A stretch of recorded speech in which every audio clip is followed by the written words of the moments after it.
ऑफिसमध्ये मला वाटतं ह्या प्रस्तावाला शासकीय मंजुरी देखील मिळाली आणि तेव्हापासून हा प्रस्ताव प्रलंबित आहे. अनेक वेळा आम्ही मागणी केलेली आहे, लेकिन आज आपण पाहिलं असेल, आपण इथे येऊन पाहणी केल्यानंतर इथे जागा वाढवण्याची किती गरज आहे. खरं तर जगातून जे कोणी पर्यटक येतात ते फुल मार्केट बघायला देखील येतात. इकडचे गाळेधारक असतील किंवा मग पर्यटक असतील किंवा मुंबईकर असेल, यांना चांगले सोयीसुविधा देण्यासाठी मागचा सिव्हिरचा प्लॉट असेल, बाजूचा प्लॉट असेल, हे देखील यांना देणं गरजेचं आहे. आणि काही ठराविक पावसाळ्याआधी दुरुस्ती करणं गरजेची होती, ती देखील आम्ही मागणी केलेली आहे. आमच्या फंडातून असेल किंवा महानगरपालिकेकडून असेल, ते आम्ही करून घेऊ.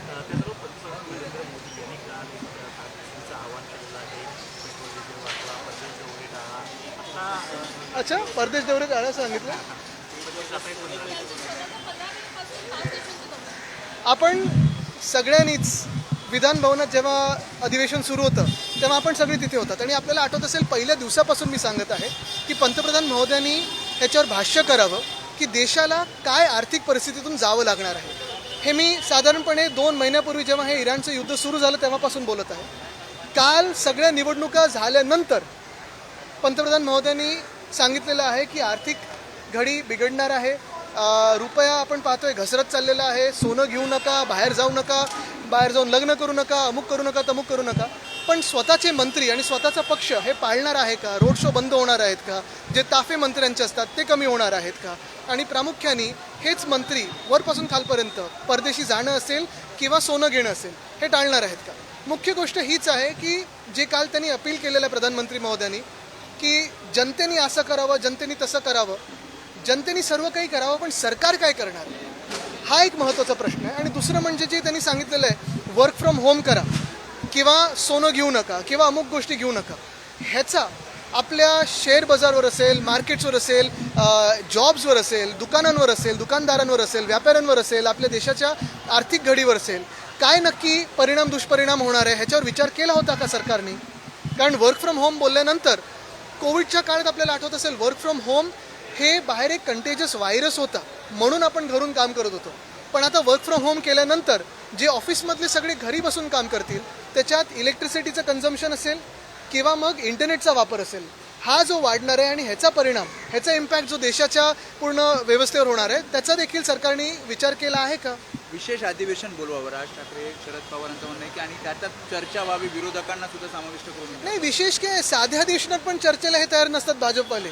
म्हणून अर्थात मागणी योग्यच आहे, सगळ्यांना वाटते, देशाला वाटते, कारण देशाला काय करावं हे सांगितलं. तर नशीब असून थाली बजाव झालं नाही आहे. पण आपल्याला आठवत असेल, सगळं काही परवा जे सांगितलं, काल जे सांगितलं, ते जनतेने काय करावं हे सांगितलेलं आहे.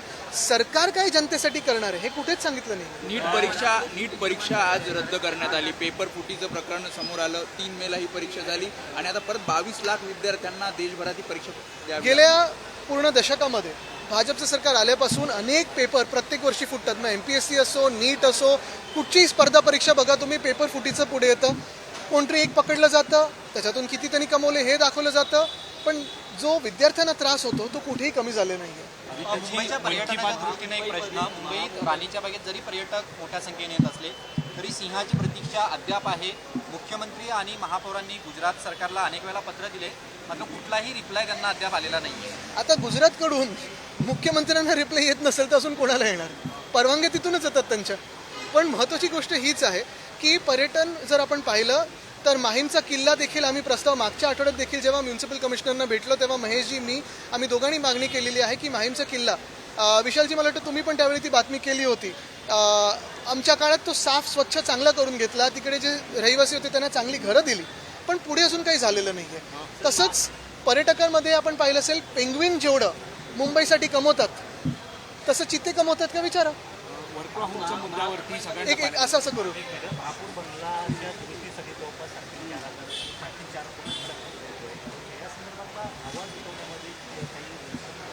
आवाज उठवण्याचा नाही. आपण पाहिलं असेल सत्ताधाऱ्यांमध्ये पण, भाजपमध्ये पण काही ठराविक लोकांना जास्ती फंड, काही ठराविक लोकांना कमी फंड, हे त्यांच्यामध्येच भांडण चालू आहेत. आणि आम्ही तर आवाज उठवत आहोत, पण महत्त्वाची गोष्ट म्हणजे आम्ही जो आवाज उठवत आहोत तो स्वतःसाठी नाही उठवत, तो मुंबईसाठी उठवतो.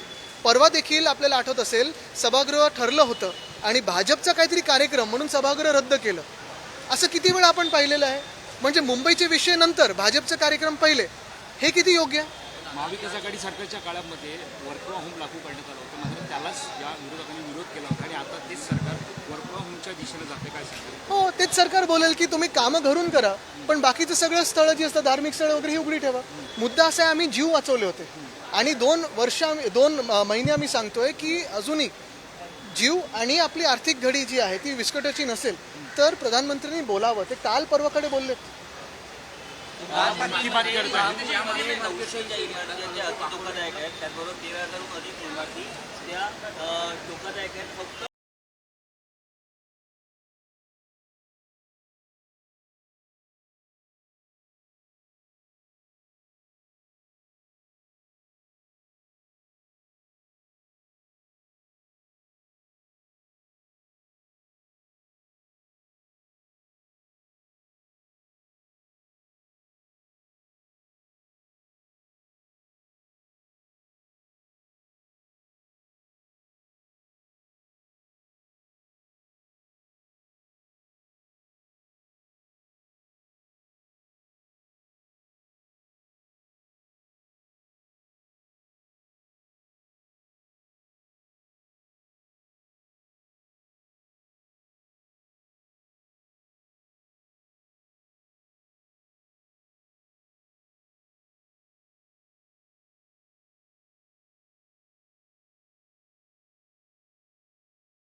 अगर आपको याद होगा तो जब महाराष्ट्र में विधानसभा का सत्र चालू था, बजट अधिवेशन चालू था, तभी मैंने कहा था कि प्रधानमंत्री महोदय हमारे देश के आर्थिक स्थिति पे कोई बयान दे. ईरान का युद्ध हो या जो भी जियोपॉलिटिक्स दुनिया भर में चल रहा है, उससे फर्टिलाइजर्स हो, एल्यूमिनियम हो या तेल हो, गैस हो, इस पर क्या असर होने वाला है, ये भी इस पर भी बयान दे. लेकिन चुनाव थे तो भाजपा ने कुछ कहा नहीं, प्रधानमंत्री महोदय ने कुछ कहा नहीं. अब जाकर सारे चुनाव जब एसआईआर के माध्यम से जीत चुके हैं, तभी जनता से कह रहे हैं कि अभी ये करो, ये मत करो, ऐसे करो, वैसे करो. लेकिन सरकार क्या करने वाली है? सारे अगर टास्क, क्या हम बिग बॉस के घर में है कि हम ही सब टास्क करें, जनता ही सब टास्क करे? सरकार क्या करेगी? सरकार क्या करने वाली है, इस पर अभी तक कुछ बयान नहीं आया है. और जो इन्होंने कहा है कि फॉरेन टूर्स मत करो, काफले कम करो, ये गाड़ी से मत जाओ, घर से काम करो, इसका पूरे हमारे जो व्यापार की दुनिया है हमारे देश में, व्यापारियों पे क्या असर होने वाला है, मार्केट के पे क्या असर होने वाला है, जॉब्स पे क्या असर होने वाला है, ये सोचा है क्या? लेकिन इससे कहीं ना कहीं पैनिक क्या क्रिएट होता है, जिससे लोगों का दिमाग में ये लॉकडाउन तो पैनिक तो है ही, लॉकडाउन की चर्चा तो चल रही है, लेकिन दूसरी बात ये सरासर दिखाता है कि ये सरकार, केंद्र की एनडीए की सरकार फेलियर है. जो हम पहले दिन से कहते आए कि कुछ बयान दीजिए, सबको पता है कि कठिनाई होने वाली है, कुछ ना कुछ जटिल समस्या है, लेकिन इससे बाहर कैसे निकले, इस पे अगर पहले से ही बयान देते तो आज ये स्थिति नहीं आती. परीक्षाएं रद्द हो रही हैं, नीट की परीक्षाएं जो है रद्द हो गई, सीबीआई क्योंकि ये सरकार और सरकार के सारे मंत्री, केंद्र सरकार हो या राज्य सरकार हो, सिर्फ चुनाव में इंटरेस्ट रखते हैं, बाकी कुछ नहीं. 69 लाख लाडकी बहनों के नाम निकाले गए हैं महाराष्ट्र सरकार ने. आगे और निकाले जाएंगे. ये लाड़की बहन योजना सिर्फ चुनाव जीतने के लिए इन्होंने लाई थी. कहा था हम इसका जो इसकी अमाउंट है वो भी ज़्यादा कर दिखाएंगे. अभी तक वैसे हुआ नहीं है, बल्कि जनता में आप देख रहे हो रोष है, क्योंकि बहनें कम होती जा रही है. अगले साल कम राखी बांधेंगे ये लोग. राज ठाकरे यांनी एक पोस्ट केलेली आहे. त्या पोस्टमध्ये त्यांनी असं म्हटलं की आता मन की बात बस झाली, अर्थतज्ञांची बात ऐका आणि ज्या फुकट योजना दिल्या जातात त्या बाबतीत सुरुवातीला तुम्ही विरोध करत बघा, आम्ही पहिल्या दिवसापासून सांगत आहोत की 2 महिने बोलत आहोत की जे युद्ध चालू आहे इराण आणि युएसएचं आणि बाकीची जी जागतिक परिस्थिती आहे त्याच्यावर प्रधानमंत्री महोदय असतील आणि राज्यासाठी मुख्यमंत्र्यांनी बोलावं. एक शब्द कुठेही कोणी बोललं नव्हतं, कारण निवडणुका होत्या.